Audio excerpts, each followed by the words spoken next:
एक 10 साल की लड़की थी मैं जब मैंने अपने जीवन में दुखों के रंग देखे। क्या उम्र थी मेरी, मात्र 10 वर्ष।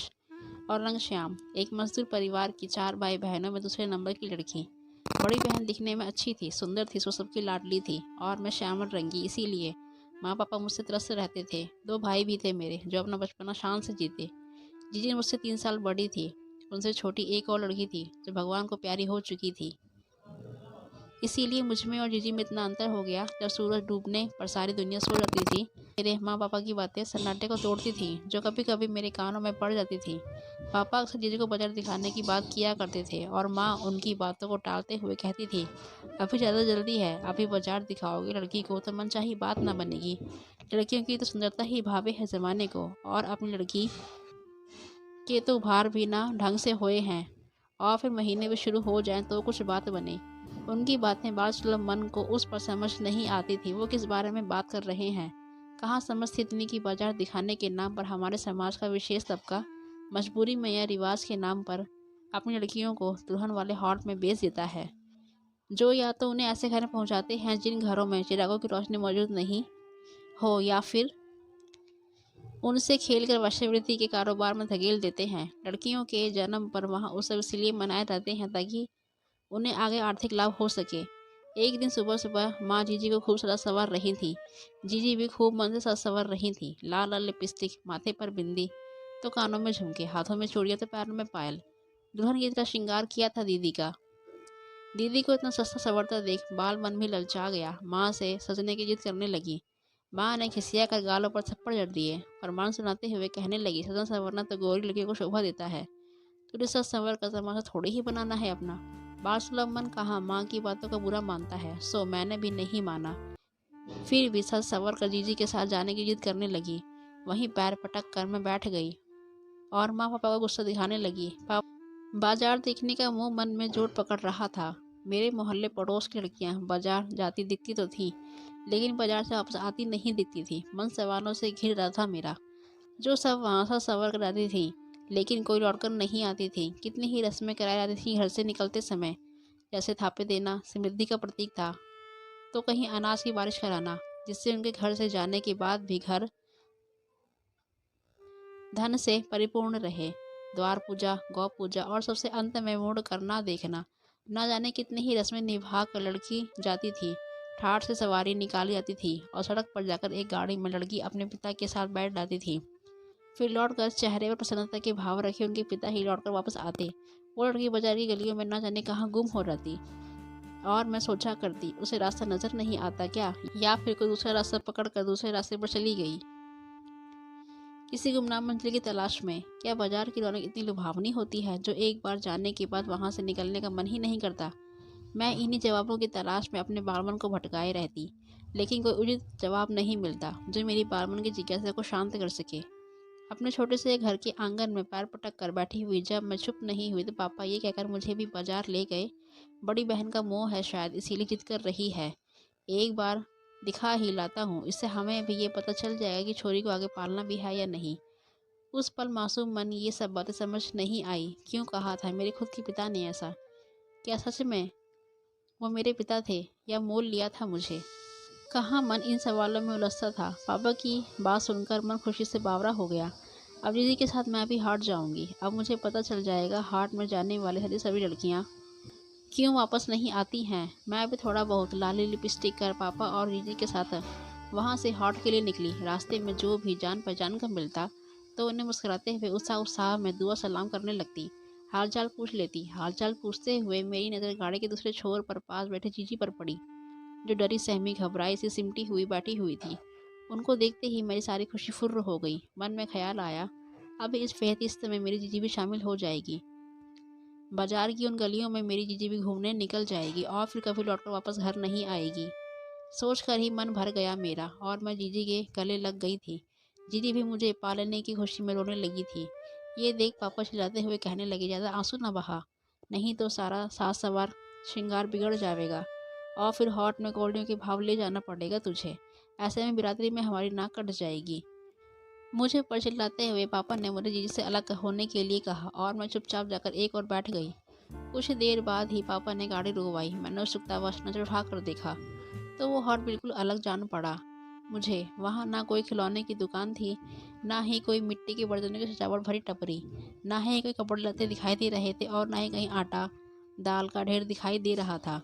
उस हॉल में बस एक ही बात नजर आ रही थी, वहाँ मेरी जीजी की तरह और भी कुछ लड़कियाँ सजी सवरी बनी ठनी खड़ी हुई थी, जिनके आसपास कुछ एक लोगों की भीड़ लगी थी। उनके साथ इक्का दुक्का महिलाएं भी थी, जो लड़कियों को अपने साथ एक कपड़े की चार दीवारी से बनी झोपड़ी में ले जाती और कुछ देर बाद वापस ले आती। फिर वो साथ आए व्यक्ति से इशारे से कुछ कहती थी और बनी ठनी लड़की के पिता की और सफ़ेद लिफाफा बढ़ाती, जिसे लेकर वो लड़की को उनके साथ भेज देते थे। ये कैसे रीत है, क्या रिवाज है, ये मुझे कुछ समझ नहीं आया। लेकिन बाल मन अभी बचपन की हमरा जीजी से बिछड़ने के ख्याल से दुखी होने लगा था। कुछ ही देर में जीजी के साथ भी वही सब घटना घटने लगी जो मैं अब तक दूर से दूसरी लड़कियों के साथ घटता देख रही थी। मेरी जीजी को भी एक महिला के साथ उसी कपड़ों की चार दीवारी में जाना पड़ा। वहां जाकर क्या होता था मुझे नहीं पता था। जिज्ञासा हुई जानने की, सो जीजी के पीछे मैं भी चली गई अंदर। अंदर जाकर एक महिला को दूसरी महिला की अस्मिता का माप लगाते हुए पाया। सहम गया था बाल मन मेरा यह दृश्य देखते हुए। मैं तुरंत दौड़कर बाहर निकल आई। सहम कर पापा के पीछे खड़ी हो गई, इस उम्मीद में शायद पापा के पीछे मैं सुरक्षित रहूंगी। लेकिन गलतफहमी ही थी मेरी। मैं समाज के सबके से थी, वहाँ कोई भी रिश्ता सुरक्षित नहीं था। कुछ ही देर में दीदी चली आई। उनके चेहरे के भाव देख मैं उनके मन को समझने की कोशिश कर रही थी। इतना ही समझ आया मुझे, जीजी को उस महिला का उनके साथ अंदर होना अच्छा नहीं लगा। उस महिला के साथ जो व्यक्ति खड़ा था वो लगातार मेरी ओर ही देखे जा रहा था। मुझे कतई अच्छा नहीं लगा। घबराकर ये सोच पापा की पीछे छुप गई, मैं अब मुझे कोई नहीं देख पाएगा। पापा उस महिला और उसके साथ खड़े व्यक्ति से बात करने लगे और मैं अपने ही ख्यालों में उलझे चारों ओर हॉट का नियम समझने की कोशिश करने लगी। हॉट का एक नियम मुझे समझ आया था। एक बार लड़की को उन चार दीवारियों के अंदर जरूर जाना होता था। मैं सोच में गुम थी, तभी कुछ ही देर में पापा की आवाज़ सुनाई दी। वो मुझसे कह रहे थे, श्यामली बहुत किस्मत वाली हो जो तुझे जीजी के साथ ही रहने का मौका मिलेगा। अब तुम हमेशा अपने जीजी के साथ ही रहोगी। सुनकर अच्छा लगा, लेकिन फिर मैं बाकी सबसे दूर हो जाऊंगी। ये सोच मन डर से सिमट गया। उस आदमी ने पापा को एक लिफाफा थमाया, जिसे पापा ने हंसते हुए थाम लिया। जीजी और मैं उस औरत और उसके साथ आए एक आदमी के साथ चल दी, जो हमें कुछ दूर खड़ी एक गाड़ी के पास ले गया। वो महिला हमारे साथ बहुत अच्छे से पेश आ रही थी, चेहरे पर मधुर मुस्कान और आंखों में प्यार लिए। उस औरत ने जीजी का हाथ थाम लिया और उसके साथ गाड़ी में पीछे की सीट पर बैठ गई। मैं भी अपने जीजी के बगल में ही बैठ गई। उस आदमी ने गाड़ी दौड़ा दी, जो एक बड़े से घर के सामने जाकर रुकी। हम सब गाड़ी से उतर अंदर बढ़ गए। सब कुछ मुझे नया सा लग रहा था। नया ही तो था। एक छोटे से मजदूर तबके की झोपड़ी से निकलकर अचानक से बड़े से घर में आना, ये सपने जैसा ही तो था। ऐसा सपने का ख्वाब देखना कोई गुनाह नहीं है, लेकिन उसके पूरे होने का तरीका किसी गुनाह से कम भी नहीं। मैं और मेरी जीजी दोनों अंदर चली आईं। वो घर बेहद खूबसूरत था, जिसमें आधुनिक सभी सुविधाएं मौजूद थीं। घर के सामने थोड़ी बुजुर्ग महिला बैठी हुई थी, जिसे देखते ही हमारे साथ आए हुए लोगों ने देखते ही सलाम किया और हमसे भी करने को कहा। उस औरत ने हम दोनों को ही अपने पास बुलाया और जीजी को भी घूरते हुए वो साथ आई औरत से कहने लगी, रेवती अच्छे से माप तौल कर ही ले आई है इस लड़की को। इसे घर की वंशबिल बनाने में सक्षम होवेगी कि नहीं? दिखने में तो सुंदर लग रही है, कोई दाग धब्बा तो नहीं है शरीर पर? सुनकर कई सवाल मन में आए। वो बूढ़ी औरत किस बारे में बात कर रही है और जीजी को उस घर में क्यों लेकर आए हैं? वहीं पता चला औरत का नाम रेवती है, जो उस बूढ़ी औरत से कह रही थी, सब देखभाल करके ही लाई हूँ इस मालिक की नई रखेल को। मालिक को भी यही भाई है। अब आप समय दिखवा लें अपने गुरु महाराज से, कब किस घड़ी और किस नक्षत्र में इसे मालिक के साथ कमरे में भेजना है। मैं उनकी बातें समझने की कोशिश कर उधर उधर देख रही थी। मुझे ऐसा लग रहा था जैसे अचानक से ही मेरी दुनिया बदल गई हो। वहाँ उठने बैठने, खाने पीने, बात करने का तरीका सब बिल्कुल दूसरी दुनिया का लग रहा था। मैं ऐसा समझने की कोशिश कर रही थी, तभी उस बूढ़ी औरत की आवाज़ सुनाई दी, जो फ़ोन पर किसी से बात करते हुए कह रही थी, जी गुरुजी, जैसा आपने कहा था वैसा ही किया है। दुल्हन वाले हार से छोरे के वास्ते लड़की चुनकर घर आ गई है। अब सही समय देख कर बता दो किस समय दोनों का मेल होना सही रहेगा। सुनकर मैंने जीजी की ओर देखा जो मेरे साथ ही घबराई सी खड़ी थी। शायद उन्हें समझ आ गया था वहाँ किस बारे में बातें चल रही हैं। कुछ देर बाद कर बूढ़ी औरत ने फ़ोन रख दिया और रेवती से कहकर उसे कमरे में ले जाने के लिए कहा। मैं भी जीजी के साथ जाने लगी तो मुझे वहीं खड़ा रहने के लिए कहा गया। बूढ़ी औरत को सुनकर ही मन डर गया। मुझे यहाँ क्यों रोक लिया गया?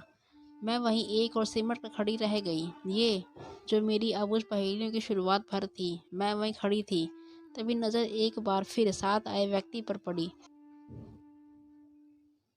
एक दिन कार्य करते हुए कानों में जीजी की चीखें सुनाई पड़ रही थीं, जिन्हें सुन मैं उनके पास जाने के लिए बढ़ गई, लेकिन रेवती ने मुझे रोक दिया। नहीं समझ आया ऐसा क्यों किया उसने। बहुत गिड़गिड़ाई जीजी के पास जाने देने के लिए, लेकिन नहीं जाने दिया गया। धीरे धीरे ये रोज़ का सिलसिला बन गया। बात बात पर बटना, गलती होने पर समझाने की जगह हाथ उठा देना, घर के सारे काम करवाना रोज़ का काम हो गया था मेरा। धीरे धीरे वहाँ रहने से डरने लगी थी मैं और मेरी जी दोनों की दुनिया वही चार दीवारी बन गई थी। महीनों हो गए थे एक घर में रहते हुए भी मैं मेरी जी से नहीं मिल पाई थी। उनके बारे में कुछ खबर नहीं मिल रही थी। उनके कमरे में जाने की मुझे मनाही थी। एक दिन मैं घर पर कार्य कर रही थी, तभी मेरी निगाह दूर से घूर रही दो आंखों पर पड़ी। वासना से भरी उन आंखों को मैं अब तक नहीं भूल पाई हूँ। कुछ देर ताकते रहने के बाद वो आंखें वहाँ से चली गईं, लेकिन मेरा मन सहम गया।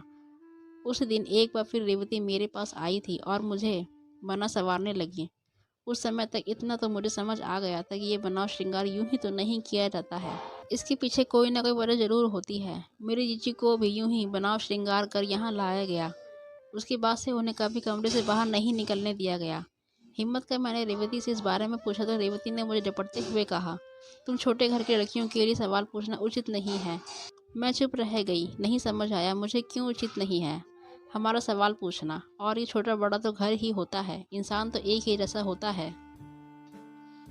वही हाड़ मांस का चमड़ी में लिपटा हुआ, जिसकी रगों में लाल खून ही बहता है। और छोटे बड़े इंसानों में जब चीज़ें एक जैसी होती हैं तो फिर ये छोटे बड़े घर से क्या फ़र्क पड़ता है। नहीं जवाब मिले मुझे। मैं चुप रह गई। कुछ देर के बनाव श्रृंगार के बाद रेवती मुझे भी एक कमरे में ले जाकर छोड़ आई। उसके इस कदम से मैं सहम गई थी। जीजी के साथ भी ऐसा ही किया गया था और अब मेरे साथ भी वही प्रक्रिया दोहराई जा रही थी। एक 11 बरस की लड़की जिसे कभी किसी ने सही गलत नहीं समझाया, कभी उसने स्कूल का मुंह नहीं देखा, उसे कैसे समझ आता अगले कुछ पलों में उसकी अस्मिता पर प्रहार होने वाला है। खेलने पढ़ने की उम्र में उसे जीवन के विभत्स रूप देखने को मिलेंगे। बनी ठनी मैं कमरे में रखी चीज़ों को देख रही थी जो उस घर में रहते हुए भी मैंने कभी नहीं देखी थी। फूलों वाला नरम बिस्तर, जिसके एक ओर रखी कांच की बोतल जिसमें पानी जैसा कुछ रखा हुआ था। बोतल के पास रखा एक छोटा सा पैकेट, इसमें क्या था पता नहीं। कुछ देर में दरवाज़ा दोबारा खुला और एक आदमी चेहरे पर मुस्कान रखे अंदर चला आया। वो वही आदमी था जिसे मैंने कुछ घंटों पहले देखा था। डर के कारण कदम पीछे हटने लगे और वो चेहरे पर कुटिल हंसी रखे हुए आगे बढ़ने लगा। सहम गया था मेरा मन। अगले ही पल मैं उसकी गिरफ्त में थी और छूटने के लिए विनती कर रही थी, लेकिन गिरफ्त से छूटा रखेलों की किस्मत में कहाँ था। कसमसा कर रह गई मैं। 11 वर्ष की उम्र में बलात्कार का दंश झेला मैंने। दर्द जब हद से बढ़ गया तो बेसुध हो गई मैं। जब आँख खुली तो खुद को एक रेल की बोगी में कम्बल में लिपटा हुआ पाया। अनजान जगह और लोगों की भीड़ देख मन सहम गया। बदन दर्द कर रहा था। जैसे तैसे उठकर बैठ गई। खुद पर नज़र डाली तो सहज से उन दुल्हन वाले वस्त्रों में पाया। कहाँ थी मैं, कैसे पहुँची यहाँ तक, सवालों की झड़ी लग गई मेरे मन में। खुद में सिमटी हुई मैं रेल की उस बोगी में बैठी हुई यात्रियों की ओर ताकी जा रही थी। रेल रफ्तार से दौड़ रही थी और मेरी किस्मत ना जाने किस गुमनाम मंजिल की तलाश में निकली थी जो रूठ चुकी थी। खगड़िया से लाकर किस्मत ने दिल्ली पटक दिया। रेल रुक चुकी थी और मैं सहमते हुए रेल से नीचे उतर आई। शरीर बेहिसाब दर्द कर रहा था और भूख प्यास के कारण शरीर जवाब देता जा रहा था। जान ना पहचान, मंजिल का ठिकाना नहीं। निरीह अकेले भीड़ में चलती हुई मैं एक बेंच पर जाकर बैठ गई। कुछ समझ नहीं थी क्या करूँ, कहाँ जाऊँ, किससे मदद मांगूँ। ना जाने कितनी गाड़ियाँ आई और कितनी चली गई। मैं वहीं बैठी रही, उन्हें जाते हुए देखती रही। पास ही पानी की टंकी थी, सब पानी पिया तो भूख के कारण पेट दर्द करने लगा। पेट पकड़ वहीं बैठ गई। दिन से रात हो गई लेकिन मैं वहीं बैठी चारों ओर देख रही थी, इस उम्मीद से शायद ईश्वर किसी रहनुमा को भेज दे मेरी मदद के लिए। कुछ देर में आंखों के सामने किसी ने हाथ में पकड़ा सफ़ेद रुमाल झटका और मैं मूर्छित होती चली गई। जब आंख खुली तो खुद को एक बार फिर से बड़े से घर में पाया, जहाँ फिर सजी सवरी महिलाएं दिखाई दी, जिन्हें देख इतना तो समझ आ गया कि मैं एक बार फिर ऐसी जगह पर हूँ जहाँ लड़कियों को सजा संवार कर कमरे में भेजा जाता है और फिर वही दर्द वेदना शरीर को सहनी पड़ती है। सिमट गई मैं खुद में। मेरा मासूम बचपन उस सजी सवरी मुखौटे वाली लड़कियों में खो चुका था। मन उस विभत्स दृश्य को याद कर सिहर गया और मैं वहाँ से भागने के बारे में सोचने लगी। इतना सरल नहीं था वहाँ से निकलना। चारों ओर देखती हुई मेरी नज़र घर की खिड़कियों पर पड़ी और मैं उन्हें देख उम्मीद से भर गई, शायद वहाँ से भाग सकूं मैं। सबके सोने का इंतज़ार करने लगी, लेकिन 24 घंटे होने पर भी वहाँ की रौनक कम नहीं हुई। उस घर में उतनी ही चहल पहल थी। कुछ और रास्ता ढूंढने लगी निकलने के लिए। कुछ समझ नहीं आया तो अपनी किस्मत समझ उसे स्वीकार कर बैठ गई। अभी उतनी उम्र नहीं थी मेरी, सो मुझे लोगों के बीच नहीं भेजा जाता था, लेकिन महीने में एक बार लड़कियों के साथ अदाएं सीखने के लिए जरूर भेजा जाता था। मेरे साथ कुछ और लड़कियां भी थीं जो मेरी ही तरह मजबूरी में थीं।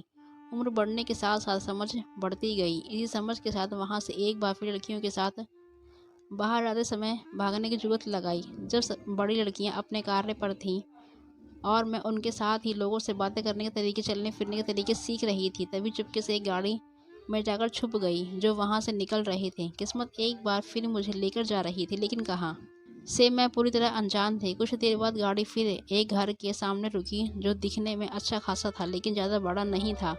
मैं डरी सहमी उसी गाड़ी में ही दुबकी रही। आसपास कोई नहीं है। पूरी तरह संतुष्ट होने के बाद मैंने झांक कर देखा था। गाड़ी बंद हो चुकी थी और मैं अंदर फंस चुकी थी। कुछ ही देर में नज़र सामने से आती हुई एक महिला पर पड़े, जिसके हाथ में पर्स था और आंखों में चश्मा। उनके पास आने पर मैं एक बार फिर गाड़ी में छुप गई। वो औरत गाड़ी में बैठी और गाड़ी एक बार फिर चलने लगी। मन फिर आशंका से भर गया और मुझे खांसी आ गई, जिसे सुन उसने झटके से गाड़ी रोकी और गाड़ी को चेक करते हुए उसने मुझे देखा। मैं डरी सहमी से एक कोना पकड़ ली थी। उसने मेरी हालत देख शायद अनुमान लगा लिया था, या कहा जाए कि उसकी पारखी नज़रों का कमाल था, जो मेरे अंदर छुपे डर को उन्होंने पहचान लिया था। वो महिला कोई और नहीं, मिस नीलिमा थी। मुझे देख उन्होंने कुछ नहीं कहा और शांत बैठे रहने को कहा। उन्होंने एक बार फिर गाड़ी दौड़ा दी। पिछले 1.5 सालों में इतना कुछ देख और अनुभव कर लिया था, किसी पर सहज भरोसा नहीं होता था। मन में विचार आ रहा था, मैं एक बार फिर किसी मुसीबत में फंसने जा रही हूँ। एक अकेली किशोरी के लिए जीना इतना आसान कहाँ था। मैं वहीं बैठी हुई गाड़ी के रुकने का इंतज़ार करने लगी। कुछ देर बाद गाड़ी रुकी तो वो नीलिमा जी मुझे एक जगह लेकर आई, जहाँ मेरे जैसे भी और बच्चे थे। मुझसे ना डरने का कहते हुए मिस नीलिमा मुझे वहाँ से एक कमरे की ओर ले जाने लगी, जिस पर दरवाज़ा देखते ही मेरे बढ़ते कदम रुक गए। मेरी मनोदशा को समझते हुए नीलिमा जी मुझे वहीं पास ही पड़ी बेंच की ओर ले गई और मुझसे वहां बैठने के लिए कह खुद वहीं बैठ गई। मेरे सर पर हाथ फेरते हुए मिस नीलिमा मुझसे मेरे बारे में पूछने लगी। पहली बार किसी ने सर पर हाथ रख इतने धैर्य और प्यार से कुछ पूछा था। मेरा डर थोड़ा कम हो गया, लेकिन भरोसा मैं अब भी नहीं कर पा रही थी उन पर। मिस नीलिमा मेरी परेशानी समझ उस जगह के बारे में बताने लगी थी। वहीं पता चला वो एक बाल सुधार गृह था, जिसमें वो बच्चे वहां रहने आते थे जो कम उम्र में किसी न किसी अपराध में लिप्त थे, जिन्हें वहां भेजकर सही गलत शिक्षा दी जाती थी। मिस नीलिमा वहां की एक कर्मचारी थी जो नियमित रूप से उन बच्चों से मिलने आती थी और उनके साथ समय व्यतीत कर उन्हें सही रास्ता दिखाती थी। मैं वहीं बैठी हुई सब समझने की कोशिश कर रही थी। मिस नीलिमा मुझसे काफ़ी देर तक इधर उधर की बातें करती रही। कभी वो मुझसे उन बच्चों के बारे में बता रही थी तो कभी वहाँ मौजूद अन्य कर्मचारियों के बारे में बता रही थी। वहाँ खाना खाने का समय हुआ तो सब बच्चे वहाँ से एक पंक्ति में जाने लगे। मिस नीलिमा मुझे भी वहाँ से उनके साथ ही ले गई और भोजनालय कक्ष में जाकर सब इकट्ठे हो पंक्ति में बैठ भोजन करने लगे। मिस नीलिमा बाकी कर्मचारी भी उनके साथ ही बैठ गई और भोजन करने लगी। उनके व्यवहार से मैं भी सहज होने लगी थी। भूख लगी थी, सो झिझकते हुए भोजन करने लगी। मिस नीलिमा मुझसे बातें भी करती जा रही थी। धीरे धीरे मैं सहज हुई और उनसे खुलकर बातें करने लगी। मैंने उन्हें अपने अतीत के बारे में बताया, जिसे सुन वो मुझे समझाते हुए बोली, मेघा, अतीत सबका होता है।